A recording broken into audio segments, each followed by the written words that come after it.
Hey, it's Fran Harris with another question of the day in 3, 2, and go.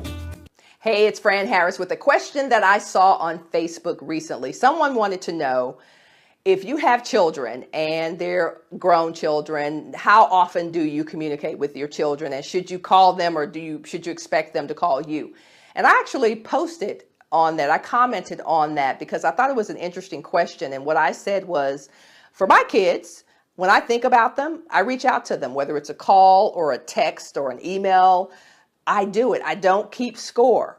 And that's hard for people because we're so used to keeping score. We think, well, I'm the mom or I'm the dad, they should call me, or I called them the last time and they should call me. As long as you're keeping score, you're never going to have that clear communication, that clear feeling of love, and that vibe where it's unconditional from the standpoint of we just love each other and we enjoy talking to each other. Doesn't matter who calls. So that's really my recommendation. If you are in a relationship, it doesn't have to be your kids or your siblings or your brothers and sisters. Get to the point where you don't keep score, where you are just happy to talk to them. And if they call you, great. If you call them, great. It doesn't matter who texts who. It does. Stop keeping score and do what feels natural for you. And see, the reason why people won't do that, the reason people will not do that is because they think if you call me, it must mean, oh, you love me as much as I love you, and I mean a lot to you. And yeah, it could mean that. Sometimes people call you out of obligation. And just because people don't call you doesn't mean that they don't care. But here's the thing, y'all. If you want people to call you, just ask them. Just say, hey, if you think about me, give me a call. And people go, oh, I don't want to ask people to call me. Well, stop complaining if they don't call you.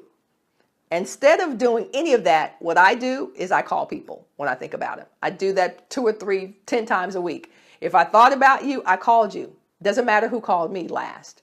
And guess what? Those people start reaching out to me more because they don't feel this ickiness around who called whom. And let me check my scorecard. Let's see. Last January, Fran called. Okay, it's my time to call her. Stop keeping score.